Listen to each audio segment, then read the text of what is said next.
Hey everyone. Thanks for joining us here today. I'm Erica and we're going to have Austin on as well. I'm going to talk a little bit about good, the bad, the ugly, entrepreneurship. I know that there's a lot of different people who have been asking questions depending upon, it doesn't really matter if you're service-based business, if you're product-based business, if you're just starting, if you've been at it for a while, if you're in the scaling phase. There's always those mindset questions that come to mind that can stop us from getting to the next level and stepping into what we want to become as an entrepreneur, as a CEO, and as a business owner. And that's some of what Austin and I want to talk about here today. I think we talk about, hey, Barry, good to see you.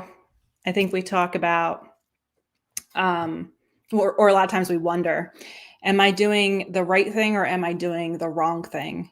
And that second guessing and thinking about that is extremely detrimental to trying to build a business, because when we second guess ourselves, we end up getting ourselves into this cycle of like thinking about it and then feeling, are we doing the right thing or the wrong thing?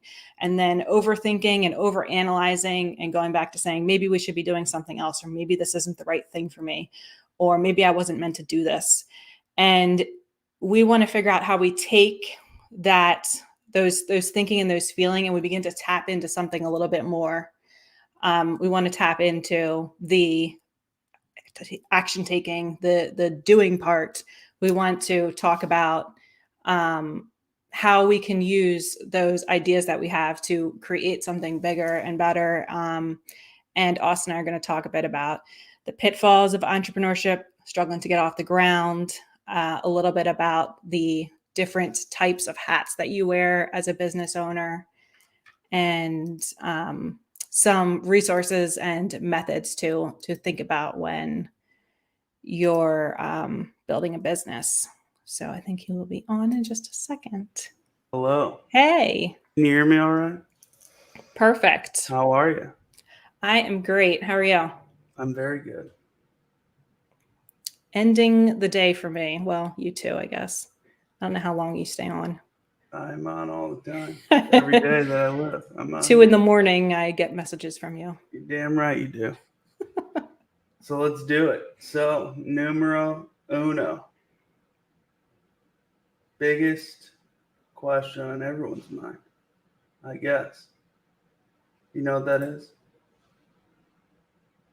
Tell me. Am I doing something wrong? Like when you have a business that just won't grow, you can't scale it, it doesn't move, it becomes something, but you want it to become more and it just doesn't. Why do you think that happens?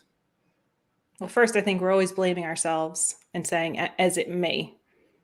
It's always like ourselves. What is it about myself that is doing something to cause this to not work the way I want it to work? And really, that's the problem, but it's also the solution, right? Yeah. Figuring out how to trust yourself. I would agree with that. And I think too, like, I don't know, not to get too deep into it, but that's the whole thing. You and I have talked about that a lot, the exploration of self. What does that mean? Like, why does this not move because I'm not moving, or does this not move because something fundamentally about the business needs to change? Yeah. Like, is it my focus, or is it my focus? Is it where I'm spending my time, or am I like pushing a brick wall and not succeeding because I'm not taking the right actions and doing the right activities? Exactly. So we got 20 or 30 people here. You guys, we just want to hear from you in the comments quickly. Does any of this resonate? Is this a question you've asked yourself? If any of you are business owners, and maybe you're a prospective business owner and you want to figure out how to make this work? I mean, personally, sorry to any, because I posted this on my personal one too. So to anybody that's ever employed me in the past, I'm sorry. I've been fired from every job I've ever had. Literally, that's the truth. Until I became self-employed, I had been fired from every job that I'd ever had. Hand to God. And I don't know. Is it because I sucked? Probably. Is it because I wasn't the best employee? Also probably. It is what it is. I like to think that those moments are perfect in how they happen because now I'm here.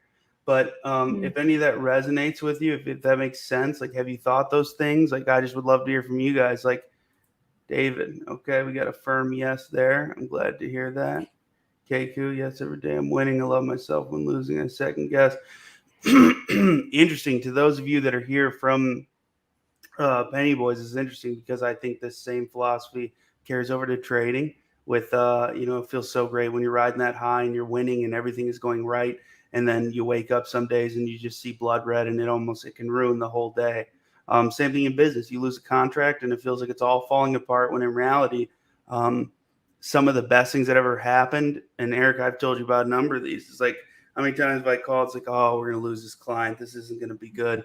This is going to be a nightmare. Oh my God, what am I going to do? This is a pain in the ass. I don't know what to do from here. And then it turns out that ends up being kind of like the fuel that feeds the next leg of the run, I guess. Like, just like sprinters, it's like you have different legs of the run, right? Like, you don't go all out and just give everything you have until you're about to finish the race. I think the same thing's true for this and that. Like, those kind of moments can be the thing that pushes you into the next leg where you have to change pace. You have to run a little bit differently. You have to try other things, maybe hire new people, maybe fire people, you never know. Sometimes, I mean, I feel like most people at these specific junctures end up selling their business, or they change, adapt, move on, and grow. I think it's always one of the two. It's like you have to do one of those. You have to change something. Sometimes it's a product. Sometimes it's the way you provide a service. Sometimes it's everything about the business. Maybe it's just structured poorly and people aren't paid well and nobody cares to work because they can go get another job elsewhere. So I think that's what I would like personally to hear from you, given that you've come from, very large companies in the corporate world. Like, is this something that happens there too? So I feel like those companies are ones that have traversed this hurdle. They at one point were small business that was doing well, and maybe that's a living. And again, like, I'm a big fan of, like, everybody here, if you own a business, you've probably seen Gary Vee at some point or another. It's just like, if running a $100,000 business makes you happy and that's cool, then good. Just be happy with that. But if you're a person that's like, I need this to sustain a different style of living, or like maybe you want to keep employees and you like helping people with a job and opportunity, or like you're not making enough, like, that's a different story. I think it's all about whether or not you're happy. But anyway, I would like to hear your experience with those companies, because I think that they have made it to that next echelon of success or scale or whatever, to where, they have 200 employees and they are in 5 countries and blah, blah, blah, blah, blah. Well, first, to your point, and to some of the comments about loving yourself when you're winning and second guessing when you're losing. Quick question. Yeah. How does your hair get so much bounce? How do you get that kind of bounce? How do you get that zhuzh? I just started using new product. Product? Yeah. Interesting. Okay. Carry on. Sorry. Now that that's out of the way. I know you're a fan of my hair. Everyone was wondering about it. So I had to Will you please get back to the question? You're wasting all of our time. The first thing, though, is that we get stuck on results. Like, the world is so results driven, right? And we get so focused on things. But then when we actually achieve those things, we're like, what is the next step? What am I supposed to be doing next? And we can get hung up on that. And, I guess part of that depends on your personality type. If you're the one that's always like, yes, I need to see the result in order to feel like I'm succeeding. But really, before I talk about larger companies, let's talk about the way that we feel about ourselves and the way that we relate our results to our own mindset on whether we're succeeding or not.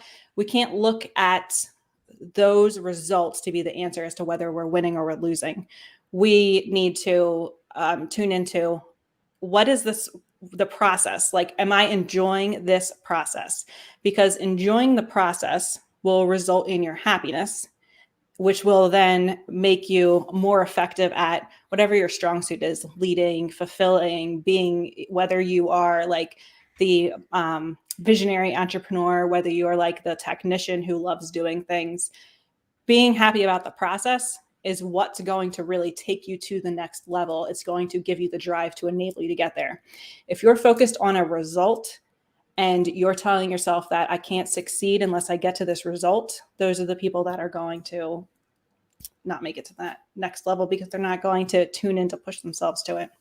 Yeah. One thing I actually wanted to hear from you about, that thing you were talking to me about on the phone the other day. It was like the three prongs or something, or the Yeah. tricycle thing. Yeah. Yeah. It just, because I think that directly applies to this question, because those are like the three elements of, like, whether it's an entrepreneurship business, where it's just you providing a service, product, what have you, or if it's a business of 10, 20, 30 employees.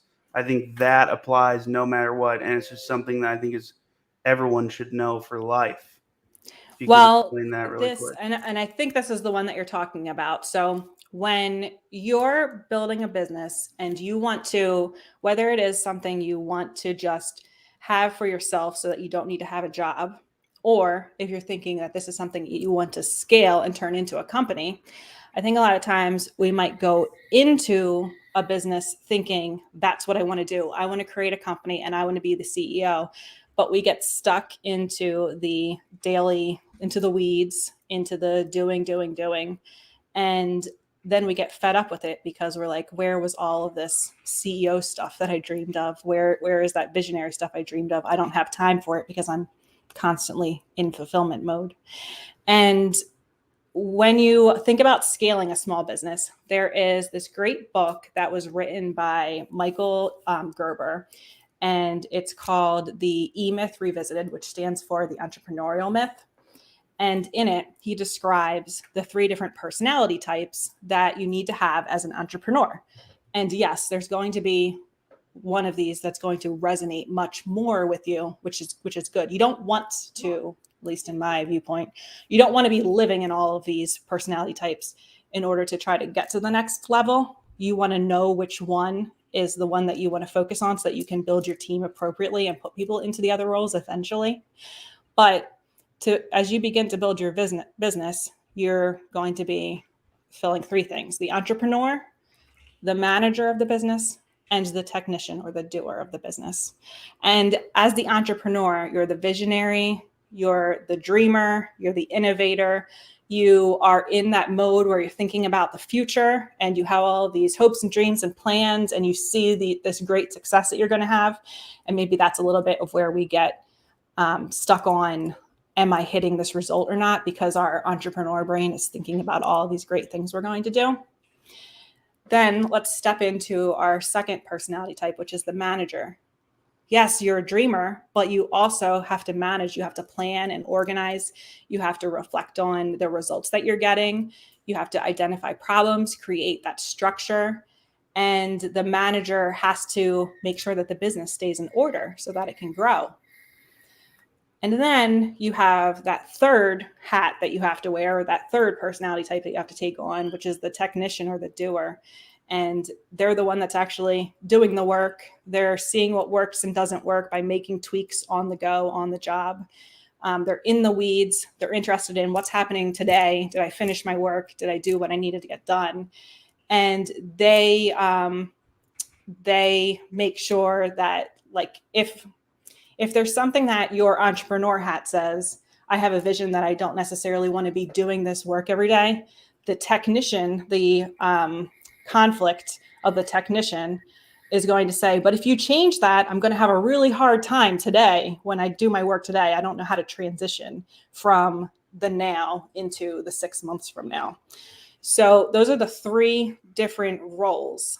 And knowing that you have to fit in those three spaces is really helpful. So that way you can say, all right now, I'm allowing myself to have my entrepreneur hat on, but I know that in order to deliver what I need for this client, I need to be a technician. I need to do the work. So that way I'm not just a dreamer that doesn't get anything actually done.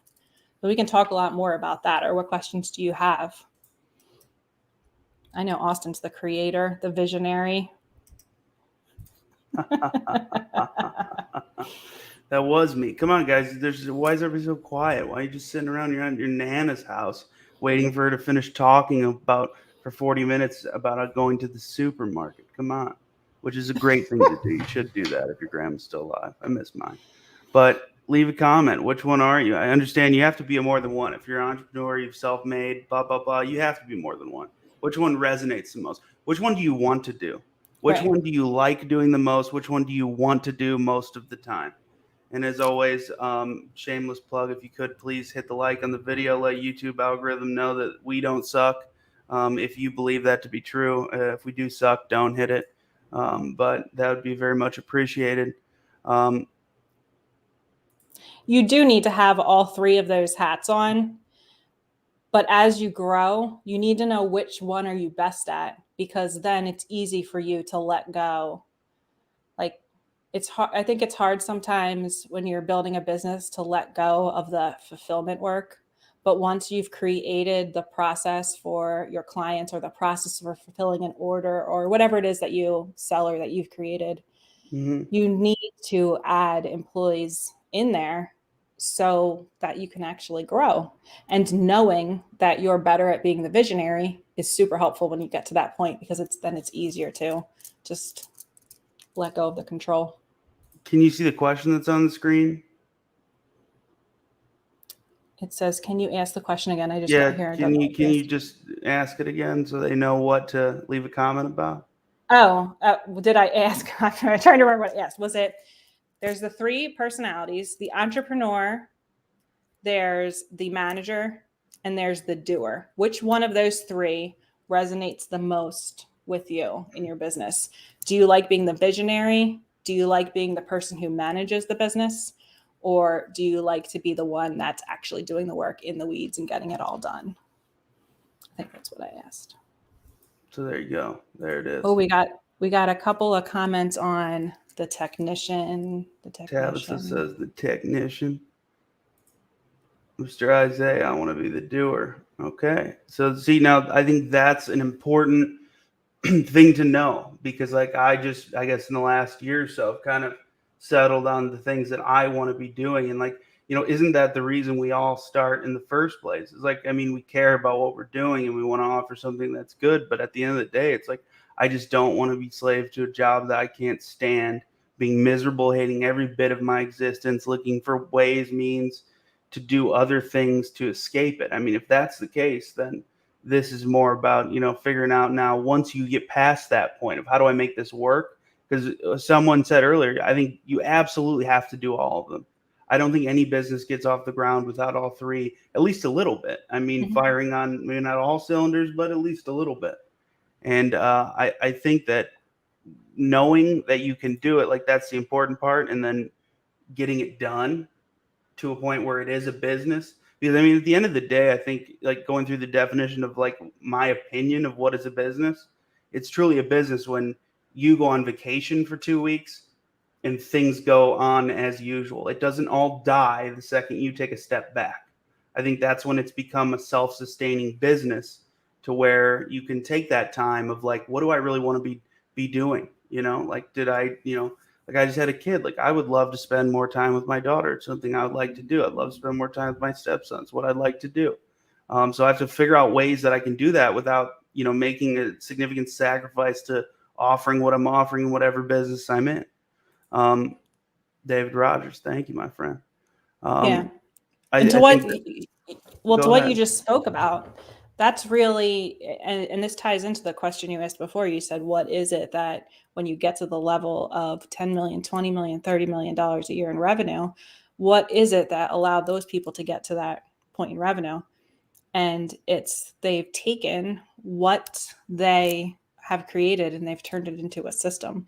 And a system doesn't mean that they've installed a CRM. I mean, that can be part of it, but a system means that we've taken the madness that goes on in Austin's head and figured out what are the exact things that he looks for. How is it that he talks to people that makes him so personable? What are those little things that make Austin as an individual so likable, and that you want to, like, those are the things that you want to figure out. How do you systemize that person? How do you systemize the things that they do, so that way you can begin to bring people onto your team? Then you can begin to scale beyond just yourself and just a small team of entrepreneurs. I agree. The madness. Does it make sense? How do we make sense of it? So I liked what you said, that it's not just installing a CRM. It's not just saying, hey, we're going to use this lead management platform. We're going to use this like work communication, like your base camps.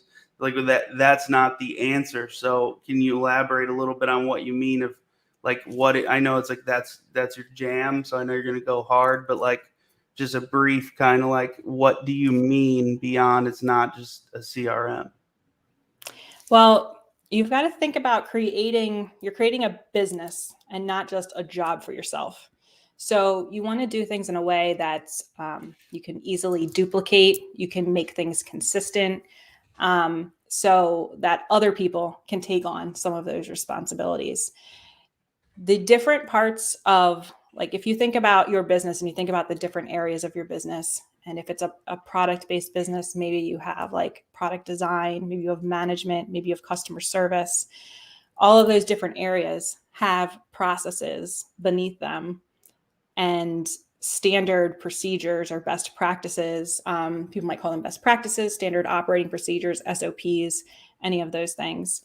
Having those in place will allow work to be easily delegated between people. You can use people as backups for other areas, documented, and allow to add people onto your team so that you don't spend extra time trying to figure out, what is it like, how do I answer this question? I feel like somebody answered this question to a customer service rep, to someone asking for customer service last week, and I don't remember what they said. Like, putting templates in place, putting step-by-step procedures, that's what allows a business to scale to the next level. Very, very interesting. I would agree with that. I think those are the hardest, I don't know, in my opinion, they're the hardest things to do, because that's like the maturation process from like, oh my God, I started this thing and like it's cool and I like it and I'm having fun, to like, what do I actually see this being? Can I visualize what this could become? And then take those steps to do it. Um, I actually came across this guy. I feel like it's something you've seen before. I can't remember his name, but he was a big believer in that methodology of really just going through and like saying, like, what do you want this to be? Can you see it becoming that? If you can, what are the steps you know of right now that you can take that will bring you there? And like that's his whole philosophy. It's very simple. It's like you just do these couple simple things that lead in that direction, and then usually you kind of stumble upon what needed to happen, what needs to happen to get there. I think that is a good starting approach. And what I would ask you is, in your experience of seeing these companies, did you ever get any insight into like what was that decision that was made, or like what were those series of decisions? Like how did they begin that process of taking their business from whatever it was to what it became when they hired you, which you're not cheap. You know what I mean? They had to be doing pretty well to bring you in. So I'm saying, like, did you ever talk to any of the CEOs, founders, what have you, and hear any, insight into what kind of got them there? Well, I'll tell you that a lot of times when I get brought into companies, it's because things kind of need to be organized, because they've been growing a lot and they've gotten to a place where they know things can be more efficient, but they haven't quite, like, there's already too many cooks in the kitchen and things need to be sorted a bit. And people need to say, like, okay, it's not just 5 cooks anymore. We've got someone who's actually running the plates to the floor. We've got some, like, they actually need to divide those things up. And so when I work with companies and we begin to outline, here's the different departments and here's the positions within the department and the responsibilities of them, and then the procedures that those people follow. When I work with the companies and we do that process, I think about, let's zoom back to when, like, this small company idea of when we're first starting our business. What if we were just putting that in place from the beginning, and we just, like, yes, maybe you can't have 5 different people at the beginning and you have 1 or 2. You just know that you're operating with different hats on and in different positions. But if you begin to build up that documentation from the beginning, or the idea of thinking about things in a templated fashion or in a step-by-step fashion, then when you get to the point when you're at 20 million a year, 30 million a year, you're not trying to figure out how to go back and untangle things. You're already well on your way to scaling up efficiently and with more profit. Awesome. So to you guys, to everyone who's here, what challenges, just any challenge, leave a comment. What have you struggled with? What has gotten in your way? What do you feel is limiting you from taking your business to, like, say it's 1 to 3 employees to 3 to 5, which, like, to me, at least in my, that was a pretty significant change, because like from, 1 to 3 employees, it's just kind of a couple friends, like kind of hanging out, and you started this thing and it's great. And like, it's enough to make some money, but like you can't pay everyone that well when you're in that stage most of the time. Sometimes you can, but we're talking generalities here.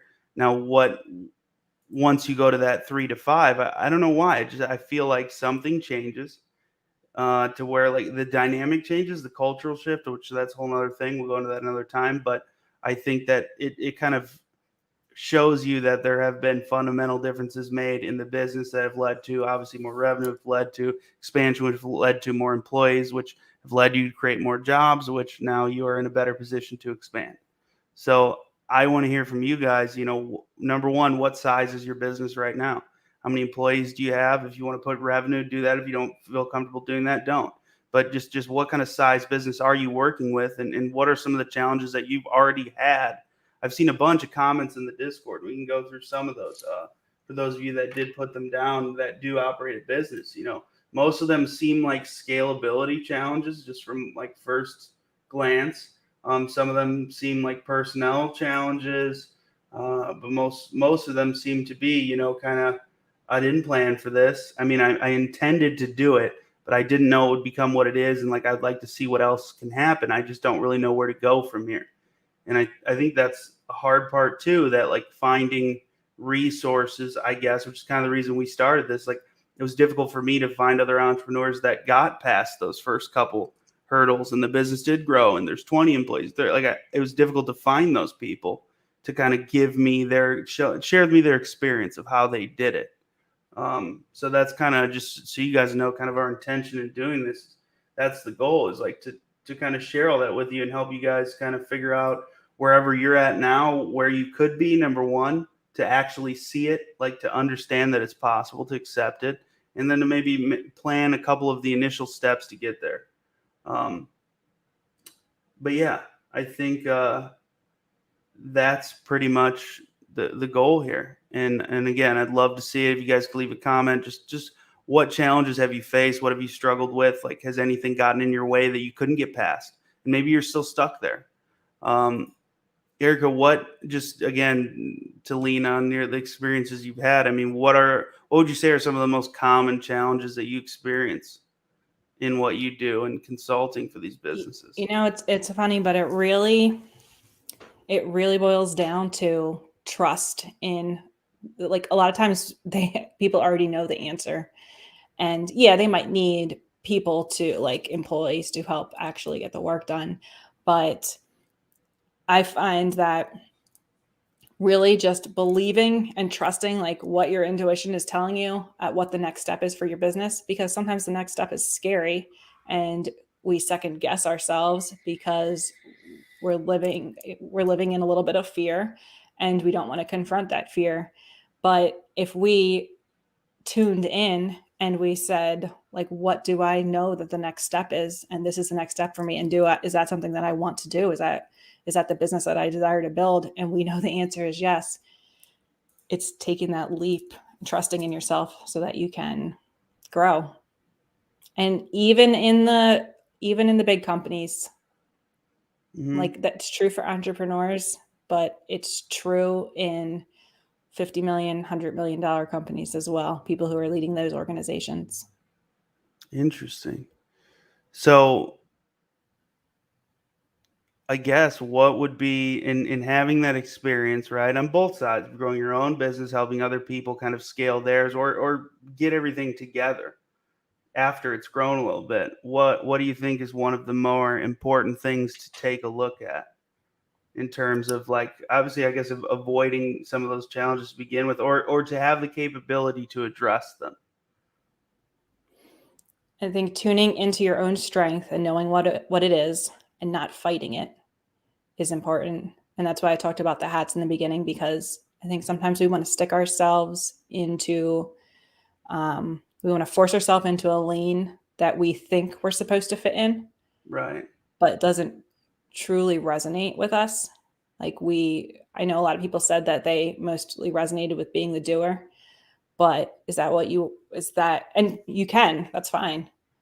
But I wonder if any of them are like, but I wish I could operate more as the visionary, like that I could do something on a visionary level and outsource some of the doing. What would that feel like? Does that make me more excited about building the business?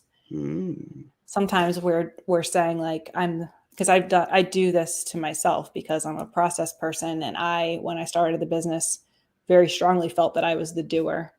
But the more it grew, the more I realized I wanted to create something and not just be doing the tasks. So I was trying to fit myself into a doer role in my business when I was really in the entrepreneur role, or should have been operating in the entrepreneur role. Interesting. So what would you say then, without too much detail, please?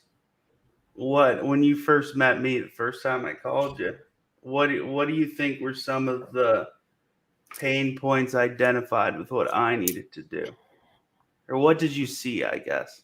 So that's a good example, because like these other people that are here, like they might be in the same stage I was in then. Maybe this Mm-hmm. will help them kind of understand where they're at. You were stuck in doing mode, and you did not have a clear time value. Oh, definitely not. So when we and that was actually the reason you were stuck in doing mode, because you felt like everything fell to you as the business owner, which it does, but you were kind of doing it in the wrong direction. You were like acting as the bottom, supporting the activities rather than leading from the top and saying like, these are the things that I want to do. Can you help me along with them, to the people who you employed?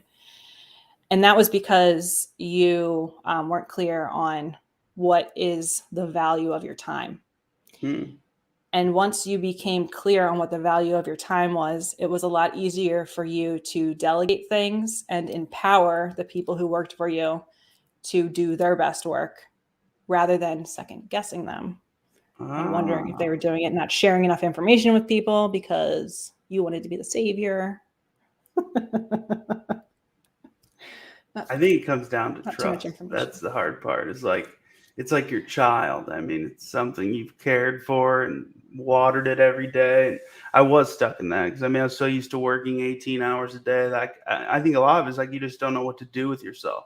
Otherwise, it's like this is who I am now. It's like really this is what you do. It's not who you are. And I think that's a different question for a different day. Kind of the who am I question, which I think is like very important to finding out, like to really figure out those like the which hat you wear and want to wear. I think that's part of that process, and like understanding what it is, like what do I actually want out of my life? Because like if the truth is like for someone who's like, look, I just want to make 30 grand a year and I'm good in passive income. I have a totally other job that makes good money, but I'd love to have a ton of spending money. That's a different type of business than like say someone who's like, it's all on the line right here. I got to support myself and my family. I think that understanding those desires, wants, what have you, are important.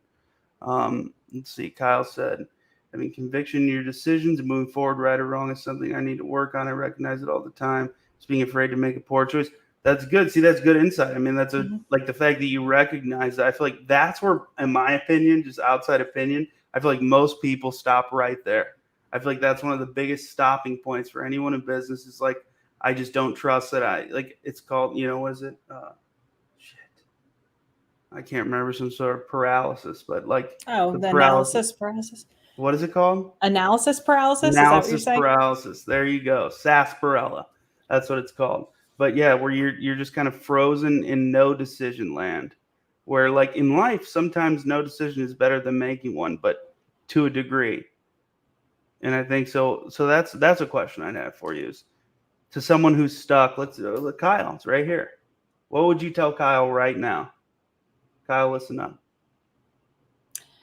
Kyle, you have to tune into yourself and say, what do I think the right decision is, and just trust it. That's it. You don't have to make me big on the screen, Austin, because that's the whole answer to the question. He just has to trust I himself. love doing that. So I'm free, I'm hidden. But I think that that's a good point, and I would second that. I mean, you've probably done the research and you know the risk reward of both decisions. So pick a direction. So no direction is typically the only way to death, in my opinion, at least in life, business, relationships. Doing nothing for extended period of time, it just leads to disappointment. And like when we're disappointed in ourselves, it's very difficult to do bold and ambitious things to move forward.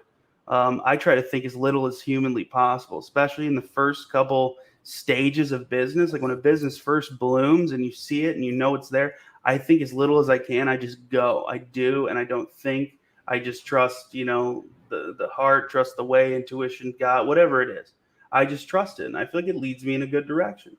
So what I would say is like you probably already know what the decision is. So the question is like, what's stopping you from making it? If it's only fear, one thing I will share with you is like, so you think of fear as a concept, right? Not to get too meta, but this interests me. It exists only within your mind, right? Because you live here and now. You can only fear things that will happen, meaning they haven't happened yet, which means it's not real yet, right? It has not been realized. So if fear exists only in tomorrow, but you live in today, that means that it is only of your mind, which means you have created it and put yourself in prison as a hostage of it. So, like, there are fears, a good thing to have. I mean, if it's like, I want to go gamble my mortgage payment on, a craps table, like, you probably should be afraid because that's a bad decision. But if it's like, I'm going to try to release this new product, try this new service, expand what I do, and and you're willing to do it, and you think you can do a decent job. I mean, you can look at the internet's a great equalizer. You can see other people doing the same thing. If you think your stuff is half as good as theirs, give it a shot. People might just like you better. I know a lot of people in business where it's like they'll take a lesser service, product, what have you, because they value the relationship and it's just better for them and their life than if they could hire someone a little bit better, but they hate dealing with them. I've done that. I told you that one client for immediate stuff. I just got rid of him. Uh, Take your money home. I don't. It's too much. Just constant problems and the way they confront you, and it's so aggressive. I just don't do that. And I think like if you're not respected, like why would I continue to be in this relationship, business, or otherwise? But I think that that's a Well, very. Go yeah, ahead. to tie what you just said back to Kyle's question, the only way that you got into that output of that decision that you made, or that decision about that client, is because you had to go there first. And if you hadn't taken the client and began to grow that business and Yeah. see what it was like, instead of being stuck here now where you've made the decision, moved on, you're like, it's old news, you'd still be stuck in the what if. Should I Yeah. do this? Should I not? I don't know. I'm afraid what might happen. Yeah. Danny Howard says almost every decision is not the be all end all. You can usually evaluate and make another one if needed. There you go. That's all you need to know right there. It's the truth. It's there's a good phrase I've heard that if it's not going to matter in 5 years, don't give it 5 minutes of your time. And I think that is kind of the deal here. It's like, this decision may affect you for the short term, but if your long term goal is something different and this is in line with that, like why not put some effort into it? Don't go all in. And again, for those of you that do the stock thing, like how many times do we tell everybody don't go all in on anything? There's never a reason to do that. You don't have to. Just put in a concerted effort into something that makes sense right now. I think that that's important, and kind of back to the same thing of like, if it's something you enjoy doing, then you get the experience of enjoying doing it anyway, and there's the opportunity that it benefits you in your business later on, or just you as a person. Maybe you come to find it's like, you know what, I'm done with all this. I'm going to the Himalayas and I'm going to become a monk in the mountains. I don't know, but how can you know? Like, I don't like the whole good, bad, good. I don't believe in that personally. I think it's all the same thing. It's like what you make that decision, right? So like what things have happened in the moment where I'm calling Eric, I'm calling my friend, like, oh my God, how could this have happened? This is going to be terrible. I'm so anxious and angry and afraid. And then it turns out that like this end up allowing us to, like, Mark Cuban says it a lot. If you're everyone here has watched Shark Tank, let's just all admit it. But he's like, sometimes you just have to pivot the business. It's just what it is. And I think the people that are willing and able to do that are the ones that last. Because if you continue to try to fight the market's always right. Whether it's a consumer market, a services, it doesn't matter. The stock market, the market is always correct, regardless of what's going on. So if the market's telling you something about your business that you're refusing to acknowledge, and now your bottom line's taking a hit, you're dropping employees, you're getting rid of jobs, things that you need to sustain, then it's time to evaluate that. And like Danny said, like, you can always, or usually, reevaluate and make a different decision if needed. I think some of those reevaluations and new decisions after ones that were somewhat questionable have been the best ones. I mean, experience is how you learn. If you don't experience, you don't learn anything. And that analysis paralysis is the only way to guarantee that you will fail, is because you've quit. And you just don't know it yet. You don't have to. Yeah, because it's a process. You have to enjoy the process. It is. Not worry Sometimes that the process is decision is awful. going to be the end. Yeah. But yeah, those are great points, guys. I really appreciate that. So I love seeing that, because those were the main. I don't know. Those were some of the biggest moments for me when I started to realize, like, holy shit, I'm stuck, and I just don't. I don't know what to do. I don't even really want to admit that I'm stuck. You know what I mean? Because, like, especially if you're an entrepreneur, someone has doubted you at some point in time. Whether it was a past employer, it was your parents, it was whatever.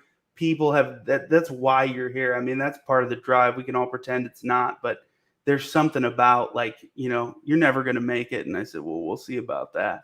There's something about that fight. You know what I mean? And that's something we should talk about at different times. Like, what happens when that fight is gone? When everyone's like, oh my God, you did do it, and you're going to continue. Now the expectation is you're going to continue. And then it's like, oh God, now people think I'm going to succeed. I don't like this. I would prefer everyone assuming I'm going to fail at all times. I don't want people to pat me on. I hate that. Oh, different personality types, Austin. It demotivates me. I need you to tell me you are never going to, like, this is never going to work. This is never going to work. It's you shouldn't even be doing it. You're wasting everyone's time. That's what I like to hear, because then it's like, well, we'll see about that. We're going to learn today. And then Now we know what motivates you. yeah. Yeah. I don't there's something I want to say, but I won't for fear of cussing too much. But that I don't know. I think it's important, but yeah, and to know what motivates you. I mean, obviously, I had to find another way of motivating myself, because now everyone's like, "Oh, it's great, our business is blah blah blah." And it's like, oh, just tell me you think they're gonna fail, so I can get a little gumption going here. That's what I need. But yeah, we're about to wrap up, guys. I just want to ask if you have any other questions, please ask them. This is a very important time to ask questions that you maybe are afraid to ask. You're not going to look stupid. Smartest people I've ever met will ask questions without any fear of how it's going to look upon them.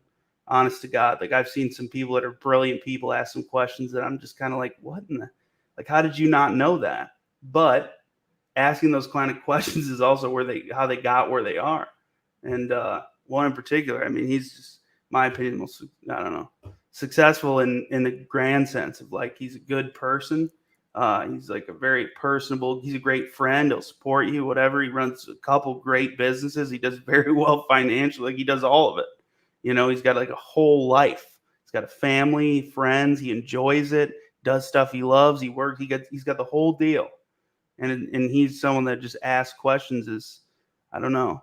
Oh, this is a good one. So, just lovely. I'm stuck. I need someone to be accountable to. How can I find someone? Well, here's an uncomfortable truth that I'll tell you because I care about you. You go ahead and pop in the bathroom. I'm sure you have a mirror in there. That is the only person that will ever care enough to hold you accountable for the success or failure of your business. I think that we can lean on others and we can utilize them to help remind us. But I think at the end of the day, to actually go beyond, like, this is a hobby, in my opinion, could be wrong. I was the only person that could ever keep myself accountable. The expectation of someone else to do it means I'm expecting someone else to care about my business more than I do. And if that's the case, that's not how I've looked at it or experienced it. What about you? So I will say that there are different people who need different types of things in order to carry them through getting to the next level. And so I totally understand this question, because when I work with coaching people, oftentimes that's what they might come to me with is, I need someone to be accountable to. But what I was going to say is almost exactly what Austin said, is that if I can sense that I'll be caring about the business more than they will, then it won't ever work anyway. So you have to be the one that is most accountable for it, but just needs some help, maybe just pushing along to the next level or some guidance. That's what you want to be looking for. But know that the beginning and the end rests with you. Yeah. And after Erica said that, it kind of came clear. I do think at the core it has to be you, but I don't know, maybe your question is like, what can I implement to help keep myself accountable? Maybe that's more what you're asking. If that's that, then that's a absolutely fantastic question. Erica helped me with a lot of that stuff, with just in terms of like planning, goal setting, blah, blah, blah. And then I kind of like did my own thing too, where it's like I built something that works, right? Like I have an assistant that's like her goal and jobs is just keep me on task while I'm like running around all these different places, doing all these things. I have to be at all these meetings, blah, blah, blah. And it's like, I can't only rely on her. Like, I guess I rely on her to remind me and send me the information I need to do what I need to do. But at the end of the day, I'm still the one that says yes. I have to click the link, go to the meeting, show up at the place, drive my car. So like I trust her to help keep myself accountable, if that makes sense. Or if I'm Yeah. making, setting up goals, you have a whiteboard, blah, blah, blah. Like other people can help you set those goals based on their experience, but at the end of the day, it's like you're the one that has to implement. I guess was my point. I didn't want to come off too abrasive, like you're doomed to fail. It's not what I meant. I just meant that in order to truly go beyond wherever you are now, at the core, it has to be you. You can lean on others and use others to help you in your quest to remain accountable to yourself. But I think that piece, at least in my life, has always been true. Now, sometimes I think, and you can let us know if you want to give us any more information, but if not, that's fine too. But sometimes we can feel stuck because we feel like there's a lot of different directions we want to go in, and we're having, and like what Austin said, we're not analysis paralysis, and we're not quite sure where we're supposed to be going. And sometimes it's helpful to talk through that with somebody so that you can kind of untangle it and make sense of it and be like, okay, well, now that we're talking about it, I know the answer because I know what I want to do. I would just had all of these pieces tangled together, and it was making it difficult for me to see what my next step was. So sometimes that can help too. Absolutely. I hope that helps. We can, on the next one, we'll put we can put that, or you could send an email, info, right? Isn't that the email address? It's info@clicker.com with 2 R's. Isn't that it? I'm checking real quick. Okay. She's checking real quick. Info at I'll put it in the chat. But if you have any, if you are wanting to get more detailed, or you don't want to share some details publicly, for example, and you have a quick question, just pop it there. If we can answer it, we'll do our best. Maybe we need to jump on the phone. It's more of like a consultation type of deal, but at least ask. I would love that. Just if there's anything that we can ask or point you in the right direction to find it, we will. And Austin, I don't want to mess anything up, but there's Danny said, will you have a live in the future for how to start a business? Yes, we can definitely do that, but we also have a checklist. Oh, yes. Quicker with 2Rs.com. Yeah, if you just go to quicker with 2Rs.com, that'll take you right to it. Isn't it the small business checklist, like everything you need to get started? Mm-hmm. Oh, that's the jam. Yeah, go check that out. A lot of time and effort. It's free. Nothing's expected. I think you just pop your email on there. We send it to you just so that people don't just spam the website and download it. It's the whole thing. but it'll be sent right to you. I think that's a great starting point. And also, like, we'd love to hear feedback. If there's anything you think that could be added for those of you that have gone through this journey already, you've said it was a small business, now it's not. It's a lot bigger. You've done well. Like, send it to us. Again, that email is just info@quaker.com. We'd love to hear your suggestions, feedback, opinions on anything you think should be removed, added, what have you. And most importantly, any topics you'd like to hear more about. This whole thing is for you. Like, we've both done pretty well, and it's like we both kind of just came like, this is something we both care about. Why not just do this and try to help some people get on their way or fix what's going on or whatever. So, like, this is for you guys. Like, you decide what direction this goes. So just tell us what kind of stuff makes sense, and if we can talk on it, we can speak on it and go through it, we absolutely will. But we want this to be something that you guys receive a lot of benefit from. Otherwise, we're wasting everyone's time. Yeah, like if there's a lot of interest around what Danny asked about how to start a business, that would be a great like workshop to do so that we could actually, like, instead of us just speaking the information at you, really understanding what it is you want to build so that it's the right solution for you. Oh, yeah. Kind of like okay. I like that. Yeah, absolutely. If there's enough interest, then yeah, that would be good. I mean, that'd be definitely more interactive. I agree, type of deal. Probably a little longer too, depending on how many people show up. Or we'll be like, you ever seen those really sad realtors that like have all these like nice baked goods at an open house, and then they're just sitting there alone for 6 hours because nobody shows up? Yeah, that's sad. Could be either or. You never really know. But the time has come. We appreciate everyone who's been here. Thank you guys. This was awesome. I enjoyed it. I hope you did too. Make sure to follow the page. We're going to be doing more of these. We're shooting for pretty much every week. And we'll be here about 5 after 4 on Monday of next week, same time, and a little more on time this time. You know how nice it is that I wasn't the one that was late?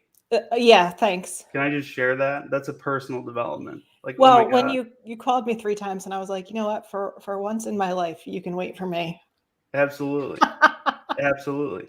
Because I'm typically on the other side of that. So it was nice to experience. Maybe I need to work on a little more patience then. So I'm sorry. But things are coming. But yeah, if you guys, if you benefit from it, any helps, again, this is all free for you guys. Share it out. Anyone that might be interested, friends, family that run small businesses, like, we just want to kind of, I guess this is our giving back in a way of all the people that have kind of guided, mentored us, blah, blah, blah, to do that. And kind of, I love watching people get stuff started, honestly. Like, I just love, like, somebody takes an idea and they can build a whole life around it. Like, that's what I did. And like, I want that for everyone. That's what Erica did. That's what I did. There's a lot of people I respect have done. I think there's something to be said for that. Like, you know, it's to, like, say you want to go, the first time it really hit me, I'll say, and shut my mouth and go away. But when my wife was like, hey, you want to walk and pick up the kids? And I was like, I can't, blah, blah, blah. I was like, wait, yeah, I can't. And like, how cool is that? Like, if I'm stuck in an office at some job working for some person that sucks, I can't just walk out and leave like, hey, you know what? Sorry, audible. I'm going to just head out today. You know, like, how cool is it that I can do that? Great job. That's my mom. That's Trish. Also entrepreneur, actually runs in the family. Hi, Austin's mom. You guys will have to do a women power and business. You guys are both very powerful, intense, slightly intimidating, very nice, but like, it's a little intimidating at times because of your panache, if you will. So I'll have to get together. But yeah, thanks again, guys. We're going to head out. This will be uploaded on the channel, so if you can get a chance to watch it and you're watching it for the first time, hello. I'll share the link in Discord for those of you that are there and on all the relevant info. But make sure you download or check out that small business checklist. Pop your email. It's sent to you for free. We're not going to be spamming you or send. If we come out with new stuff, we'll send it in there for free. But other than that, it'll be pretty light on the email side, because I know I hate signing up for stuff when I get, like, my chiropractor, they sent me 5 emails today, but an appointment. I know, you told me email is so old anyway. Pissed me off so much. I know you don't like the email. All right. Well, thanks, guys. Any other questions, just send them to that email address. Contact me on Discord, or we'll put Facebook links in the description later, and you guys can contact us there. Hope you all have a wonderful night. Bye. Bye.